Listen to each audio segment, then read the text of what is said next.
It's Easter Sunday and we're celebrating one of the most important dates in the Christian calendar, and I'm back on home turf in Bangor, North Wales.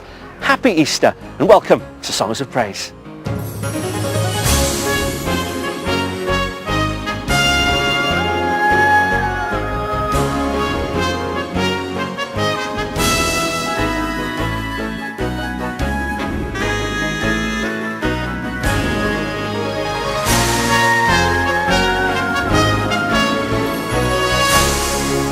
In today's programme, we're marking some momentous anniversaries. As the RAF celebrates its 100th birthday today, I meet a Christian pilot at their Anglesey base. We are privileged in the oldest Air Force in the world to look back at some ordinary people who achieved extraordinary things. That's inspiring as we go ahead into the future. 50 years on from the death of Martin Luther King, Claire McCollum hears about the impact he had on one of the cities he visited here in the UK, Newcastle upon Tyne. He said that evil seemed to be so predominant in the world that Caesar occupies a throne and Christ a cross. And we've some favourite Eastertide hymns with a special performance from Cor Glanithwy.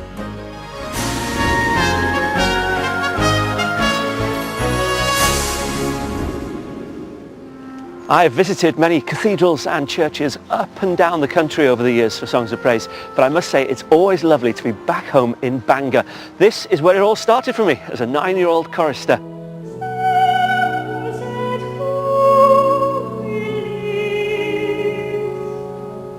And I presented my first episode of Songs of Praise as an adult here too, some 18 years ago. Welcome to Bangor and the oldest diocese in Britain. Yes, it is great to be back at home. Our first hymn, sung by all of us here at Bangor Cathedral, joyfully celebrates Christ's resurrection on Easter Sunday.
To find out how Easter is celebrated today in Bangor, I'm meeting up with the Dean of the Cathedral, Cathy Jones. I've got so many fond memories of being a little chorister here stood just behind you and celebrating Easter. It was a very important time at Bangor Cathedral. It still is, very much so, and I think Easter for all Christians is a really important festival where we're reminded of the historical events surrounding Jesus' death and resurrection, and I think it's a wonderful opportunity for us to be reminded of God's saving love for us. So how is it celebrated here now? Well, we have an amazing community of Christian churches that work together in the city, and this very dramatic walk of witness that we have through the city centre. And we have actors that reenact and tell the story of Christ's crucifixion. And they took him away to crucify him. And this really dramatic ending when Christ is crucified on the cross just outside Debenhams. And people just stop and are mesmerised by this sense of presence of the churches standing together, but also this very visual, dramatic scene that they're presented with. Easter, busy time for the Dean, I bet. It certainly is, but it's wonderful too. It's such an exciting time because it's a reminder to the world that God gave his Son for our sakes to take away our sins and so that we can live in his eternal promise. And the hymns that we sing clear around Easter time remind us of that, and particularly hymns like The Day of Resurrection, which were written by St. John of Damascus, that really help us to unfold the story of Easter and that sense of joy and God's saving love.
"50 years ago this week, Martin Luther King was assassinated. He left a worldwide legacy, but here in the UK he had an unexpected impact in Newcastle upon Tyne, as Claire's been finding out. Martin Luther King was an American Baptist minister and activist who became a leader in civil and equal rights movements in the 1960s. Dr. King visited Britain many times, but only once did he venture outside of London to here in Newcastle. His visit marked by this statue. Dr. King came to Newcastle in November 1967 to receive an honorary degree. This was the only UK university to give him such an honour, and it was tragically the last visit he made outside the Americas before his assassination. Words are certainly inadequate for me to express my deep and genuine appreciation to the University of Newcastle for honoring me today in such a significant way. And why did Newcastle University decide to give him a doctorate? Newcastle City itself has a history of involvement and support of the African American freedom struggle. So there's a long tradition of involvement in the emancipation struggle.